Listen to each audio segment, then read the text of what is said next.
The track hits the same brutal 8 count again and again and again until the room starts to feel like it's breathing in time with the kick drum.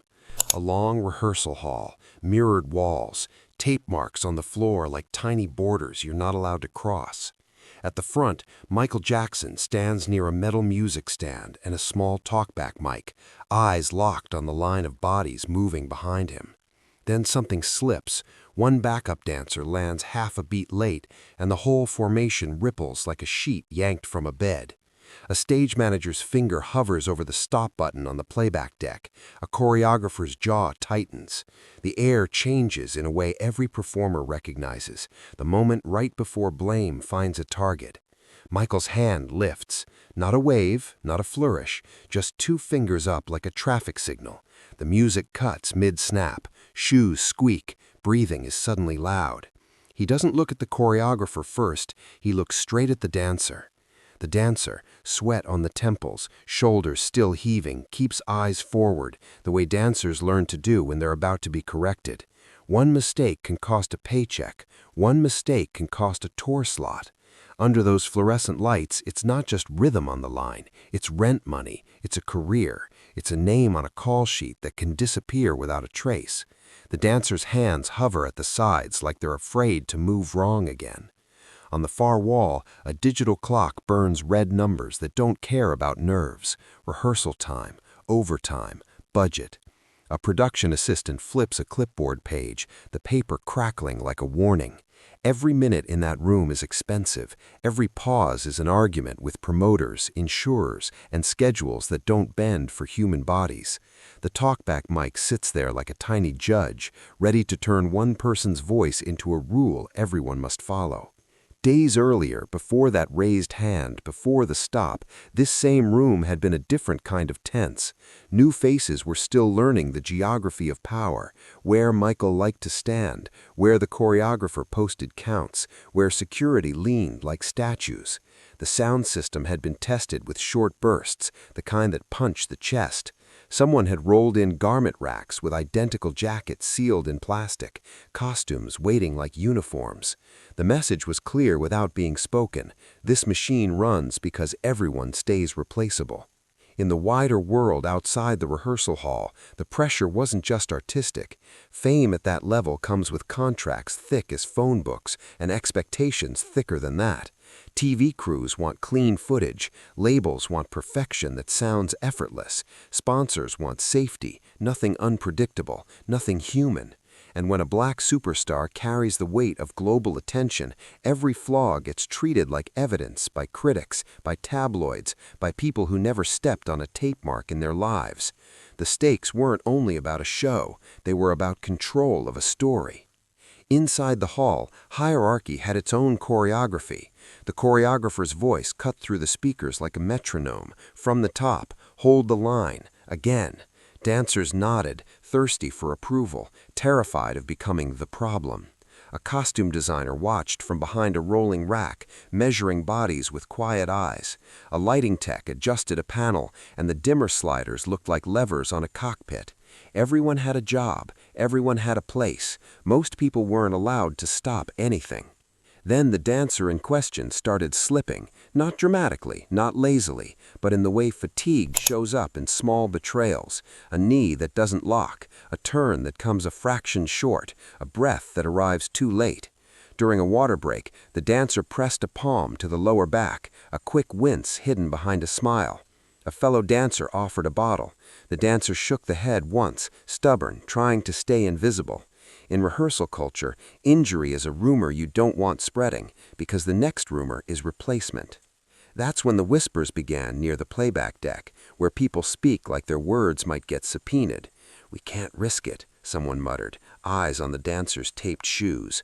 "This is a moving stage. One wrong landing and it's a lawsuit."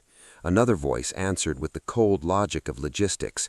"There are 10 dancers outside who'd kill for this spot." A clipboard snapped shut. A pen clicked like a trigger. The choreographer finally walked over, holding a rolled set list like a baton. The dancer tried to stand taller on the tape mark, as if posture could erase pain. "Can you give it full?" the choreographer asked. "Not cruel, just business."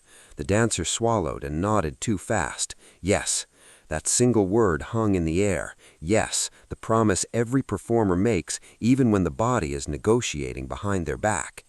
Across the room, Michael watched without moving, one gloved hand resting near the music stand, the talkback mic angled toward his mouth. He didn't speak yet. He just tracked the dancer the way a camera tracks the only character that matters. The music started again, and the formation rebuilt itself like a wall being repaired mid-battle.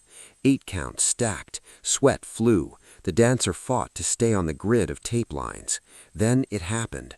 The same half-beat late landing, the same ripple through the line, and this time the choreographer's head snapped toward the playback deck with a look that didn't need words. The stage manager leaned in, ready to cut the track before Michael even had to lift a finger.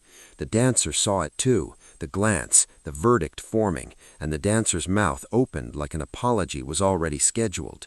The choreographer stepped forward, rolled set list in hand, voice lowered but sharp. "We can't keep stopping for this," the choreographer said, eyes flicking to Michael and back to the dancer like a chain of command. The word change hit the floor harder than any stomp. The dancer's fingers pearled, fighting the tremble. Michael's gaze stayed fixed on the dancer, then shifted to the talkback mic, as if deciding whether to turn thought into law. The stage manager's thumb hovered over the stop button again, waiting for permission.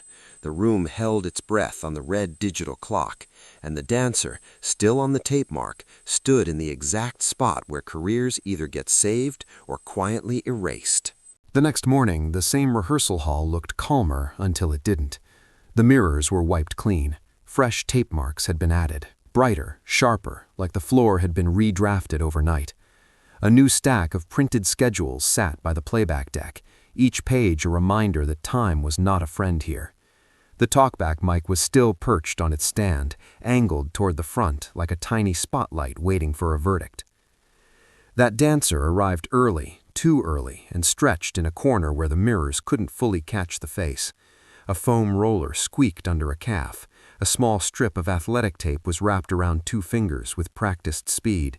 The dancer kept checking the door, not for friends, but for the moment someone would walk in with that "we need to talk" posture. In this world, silence is rarely neutral. At rehearsal call, the line formed again, shoes aligned to tape marks. The choreographer paced with a rolled set list, tapping it against a palm like a metronome. A stage manager nodded to the playback tech. The track started, the room snapped into motion. Sharp turns, clean angles, bodies behaving like they'd never been tired in their lives. Step 1 of the escalation came fast. The choreographer called for a run that pushed past what had been done the day before. "Full energy," the choreographer said into the room, then added the phrase that turns rehearsal into trial. "No excuses." The dancer nodded, jaw tight, eyes forward. The move sequence included a landing that demanded trust on the floor, and the dancer's foot hit a fraction cautious, just enough to shave time off the beat. The ripple happened again, subtle but visible in the mirror, a shoulder half an inch late, a hand line that didn't match. The choreographer didn't stop. That was the first new cruelty, letting it continue so the mistake looked louder by the end. When the track cut, the choreographer walked straight toward the dancer, rolled set list now pointed like a finger. "Marking isn't allowed," the choreographer said, voice controlled, not yelling, but every syllable broadcast to the line. "If you're hurt, say it. If you're not, hit it." The dancer's mouth opened, closed, opened again. "It's fine," the dancer said, because performers learn early that honesty can be used as a knife. Step 2 came at lunch, and it didn't happen on the floor. It happened near the playback deck where decisions live. The stage manager and choreographer stood close enough that their clipboards nearly touched. The production assistant hovered with a pen ready. A quiet sentence slipped out, quiet but sharp. "We have alternates." The words alternates and insurance don't sound dramatic, but in a rehearsal hall they are loaded weapons. Across the room, Michael was present in the way power is present, even when it's silent. He wasn't barking counts, he wasn't pacing, he was watching, eyes doing the work of a camera that never blinks. The talkback mic remained untouched, but that didn't make it harmless. In that space, whoever speaks into it defines reality. Step 3 hit that afternoon, a run with added pressure. The lighting tech dimmed and brightened on cues, simulating show conditions. The sound came louder, chest-thumping, harder to breathe through. The choreographer called again, faster than before, not letting muscles reset. Sweat turned the floor slightly slick. Tape marks began to curl at the edges like they were trying to leave. The dancer made it through the first sequence clean, then reached the landing, the same one that had triggered the ripple, and the foot hit just slightly off. Not a fall, not a collapse, just a micro-hesitation that betrayed pain. The dancer's face tightened for half a second, then smoothed into professionalism. But the mirror saw it. The choreographer saw it. The stage manager's eyes sharpened. The music stopped. This time it wasn't Michael's hand. It was the playback tech, on a signal from the choreographer's look. That alone was a statement. The room was willing to stop the show for the wrong reason. The choreographer walked up, close enough that the dancer could smell peppermint gum and coffee. "Can you finish this tour?" the choreographer asked. Not, "Can you finish today?" Not, "Are you okay?" The question was about an entire machine, months of travel, nightly performances, endless repetition. The dancer swallowed. "Yes," the dancer said again, and it sounded thinner than yesterday. That's when the hierarchy tightened like a noose. The stage manager turned slightly toward the front, eyes searching for Michael as if looking for permission to execute a decision. The production assistant scribbled something on the clipboard that the dancer couldn't see. The other dancers stayed frozen on their tape marks, faces neutral, because empathy is dangerous when jobs are scarce. Michael finally moved. He stepped toward the talkback mic, slow enough that the room could feel the intention. His glove, if he was wearing one in that rehearsal, or simply a sleeve pulled low, brushed the edge of the stand. His eyes didn't go to the choreographer first. They went to the dancer, then to the dancer's foot, then back to the dancer's face. "Come here," he said, soft but amplified by the authority of attention. The dancer walked forward, each step measured, trying not to limp, trying not to confess with a body. The distance from the tape mark to the front felt like a walk to a courtroom. The choreographer tried to keep control of the narrative. "We're losing time," the choreographer said. "Not disrespectful, but urgent. We can swap in an alternate and keep moving." The word swap landed like a slap. It reduced a human being to a part that could be replaced without grief. Michael's head turned slowly toward the choreographer. The room waited for the talkback mic to become a weapon.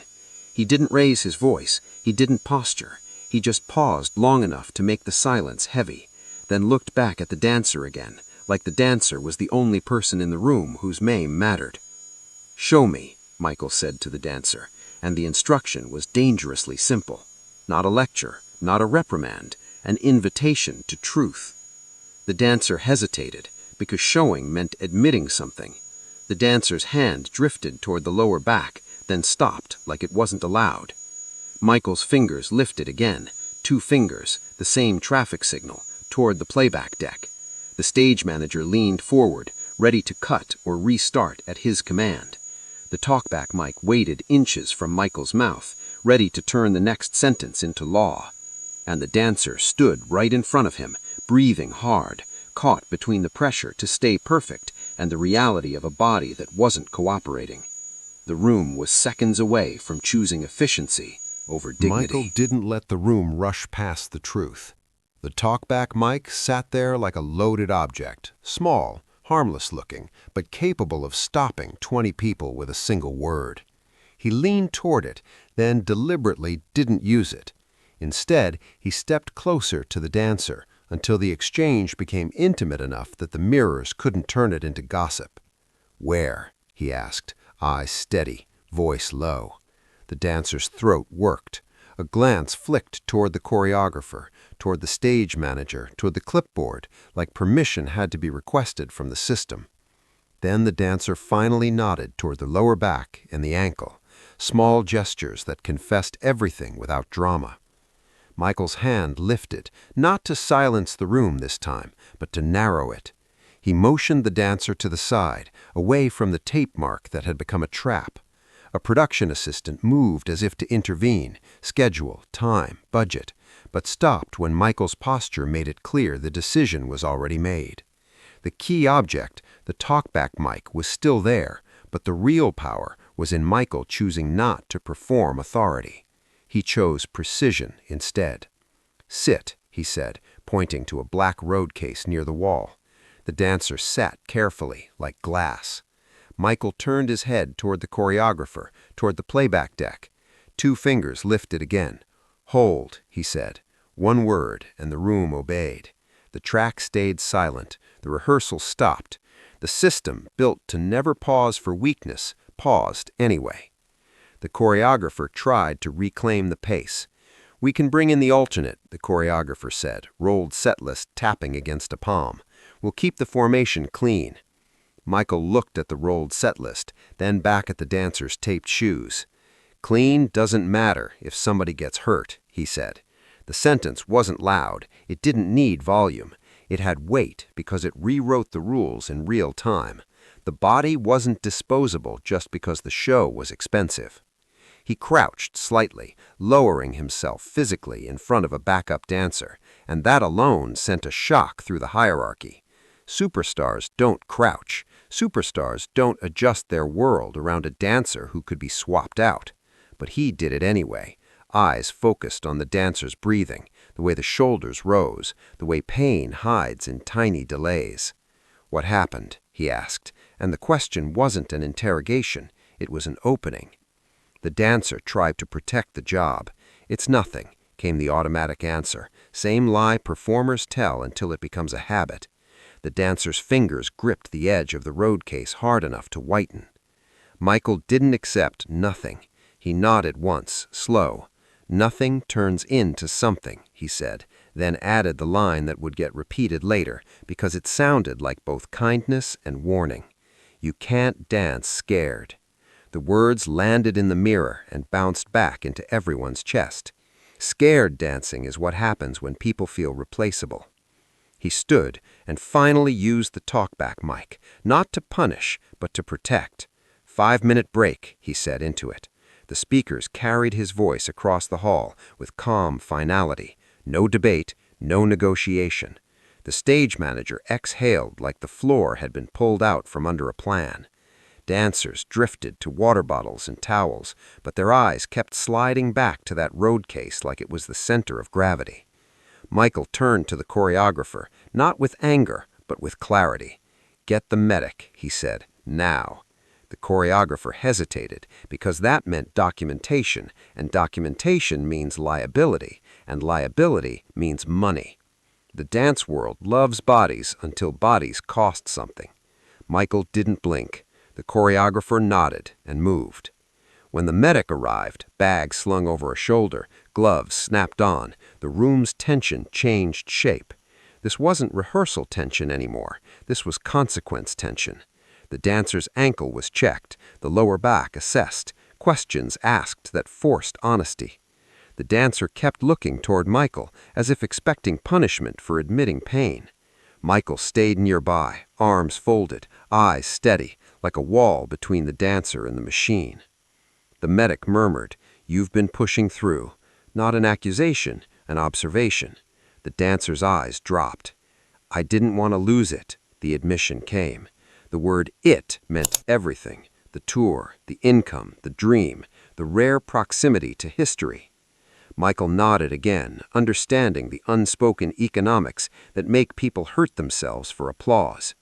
Then he said the exchange that insiders later remembered as iconic, not because it was poetic, but because it was a superstar naming the quiet terror that keeps industries running. "You're not losing it," he said. "You're keeping your life." A beat, then softer, "and you're keeping your place." The dancer's face cracked. Not tears, not performance, just the brief shock of being treated like a person instead of a replaceable silhouette. In the mirror, other dancers watched like they were witnessing a new rule being written. Michael turned back to the talkback mic. "We adjust," he said into it. "We don't sacrifice." The words were simple, but they carried a thesis. Real power isn't perfection, it's protection. In that moment, the rehearsal hall stopped being just a factory for spectacle and became a test of what kind of leadership fame could choose to be. The next run began with a different atmosphere. Same tape marks, same mirrors, same expensive minutes. But now everyone had seen the system pause for one person. The dancer was escorted out gently, not erased. The track started again, and the line moved, but the ripple from earlier had become something else, a ripple of awareness that dignity can be enforced, not begged for. The aftermath hit the next morning in small ways that matter. The dancer wasn't quietly removed from the call sheet. Instead, the schedule included recovery notes. The medic became a normal presence, not an emergency. The stage manager's clipboard had new language, accommodations, adjustments, safety cues. The choreographer's tone shifted from no excuses to no injuries because the top of the hierarchy had made it non-negotiable. And the meaning traveled, the way stories in entertainment always do, passed from dancer to dancer, from crew member to crew member, not as tabloid myth, but as rehearsal room scripture. Michael stopped the music for a backup dancer, not to show softness, but to show control over a machine that usually controls everyone else. He proved the thesis with action. The most powerful person in the room used power to keep someone from being crushed by it. Because in a world built on spectacle, the rarest thing isn't a flawless 8 count. It's a pause that saves a human being.